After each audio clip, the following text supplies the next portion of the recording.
take us through that last play, and you setting up behind the three-point line, kind of what you saw after Chris got the rebound?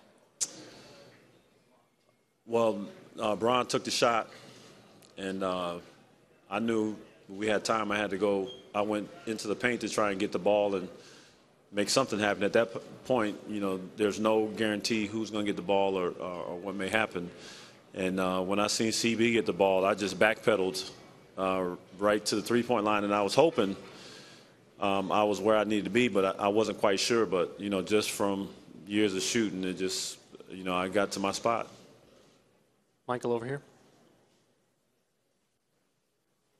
Ray, how much did your rhythm at the end of Game 5 sort of help you tonight? And also sort of talk about, I mean, this series has been so much about Danny Green's three-point shooting, and you come back a game after he breaks your record and hit a pretty big one. Well, I mean, it's been a very unusual series. There hasn't really been great momentum from one game to the next for any team.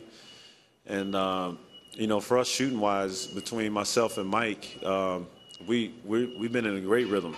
You know, shooting the ball, getting into our positions, trying to take the load off of LeBron and D-Wade. But you know, now we're in a situation where we have to make, you know, any play, whatever play necessary, offensively and then defensively is where we have to hang our hats right now, because they are executing team, you know, the best executing team that we've seen thus far. So defensively is where we got to hang our hats right now to win Game 7. Mark on the left. Ray, Chris Bosh said you saved the season. What's the best words for you to describe the magnitude of your shot? It's going to be a shot that I'm going to remember for a long time. You know, there's a lot of shots that I've made in my career, but this will go, you know, high up in the ranks because of the situation. You know, just the way, you know, that whole last minute and a half unfolded, it wasn't looking good for us. But, you know, we've been resilient all year. You know, we've been down in situations. We've come back and we won games. We never give up. And just being able to be in that situation where, you know, the ball bounced in our direction. You know, we've been a part of many plays where the ball has a funky bounce to it. And I've known my whole career, sometimes you just get lucky. You know, when you win championships, it involves a little luck. And that right there was luck shining on our side. You got a lot of grief in Boston for deciding to come here. Is this kind of like redemption, almost a last laugh in a sense? Well, my focus has been here to, you know, help this team win. And, you know, it's, you know, when I parted ways, excuse me, with Boston, it was, you know, they went in their direction, and obviously I went mine. And, you know, the minute I got here, you know, this team made me feel welcome. You know, I didn't win last year with this team, but they made me feel a part of it. So, you know, the redemption has been winning 66 games this year and having the best record in the NBA. You know, making it to the playoffs and getting to this point and being with a great group of guys. You know, I've had a great year off the floor with them. And, you know, as a team, you know, we've all bonded. Camaraderie is awesome. You know, we put ourselves in the situations we're in, and good or bad, you know, we're all going to fight to try to make it to the top. Tim Reynolds, AP.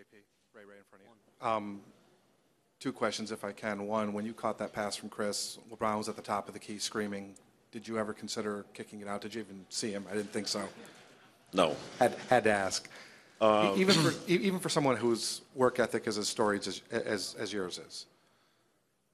To backtrack, get your hands set, get your feet set, take that pass, and then have the momentum going forward to shoot. How tough is that even for you to do all that in a span of maybe about half a second? It's tough, but believe it or not, I work on it, you know, quite often. I try to put my body in peculiar situations, you know, coming from different parts of the floor, different angles, to try and get my momentum going, moving forward. So, you know, I honestly can say I gave myself a great opportunity, a great chance to make that shot. And it wasn't unfamiliar to me positionally. When it went in, I was ecstatic, but at the same time, I was expecting to make it. Paul on the left. Ray, Paul Flannery, SB Nation.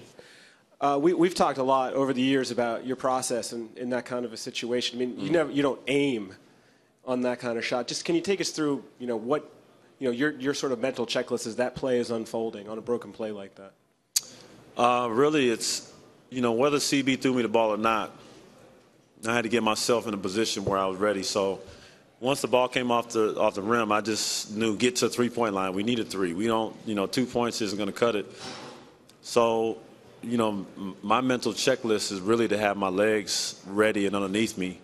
So when the ball comes, if it comes, it's ready to go in the air. So that's pretty much, once I get my legs there, I let the ball go. I'm going to give myself the best chance to make it. Right here. Ray, there was a point there late in the third and in the fourth where LeBron just seemed to turn it up a notch. How evident is that when you guys are on the floor with him, and what does it do for you guys in terms of just bringing energy into everything, including the defense and the offensive end? Well, everything we do starts with him. So, if he has great energy, if he has bad energy, we feel it, the rest of the team. So, one thing I always try to make sure I do with him is to make sure that he understands, how his aura, his energy, has an effect on the rest of the team, and we always need it to be great energy. He has a great motor out on the floor, the way he starts games, the way he closes out quarters, defensively, the way he plays. With that, we follow suit. So, it's a terrible burden, but, for one guy, he has to make sure that he always keeps, that energy and that positivity flowing in the right direction, because we do all follow suit. Last 3 quick ones in the back left. Mark Schwartz, and over here, Chris. Ray, Adam Beasley with the Miami Herald. You mentioned this is a shot you'll remember for a long time. Would you be all right if this was the defining shot of your career? I don't think that's up to me to decide. Anybody who will talk about me, when I'm away from this game is going to talk about, my impact on the game. They talk about plays that I've made, shots I've made, games I've won. That'll be up to the particular individual. But I think it depends who you talk to. Mark. Ray, Mark Schwartz, ESPN. You talk about the terrible burden that LeBron is under. Everybody watching everything he does at every moment. When he switches into that gear where he can take over a game the way he did tonight, what is that like? What's that sensation like to be on the floor with him on his side instead of against him?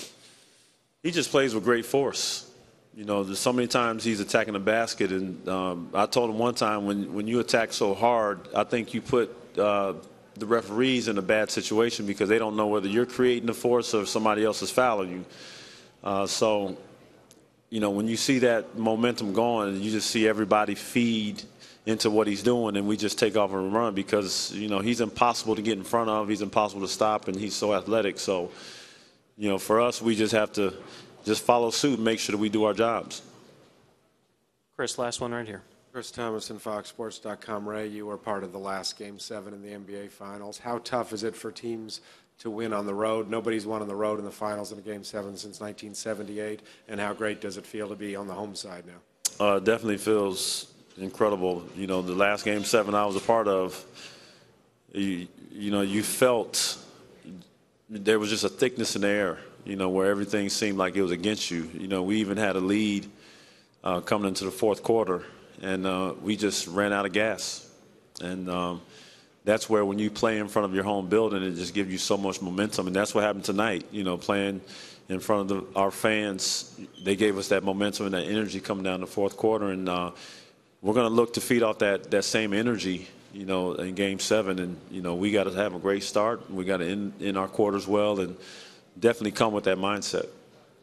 Thanks, Ray. Thank you.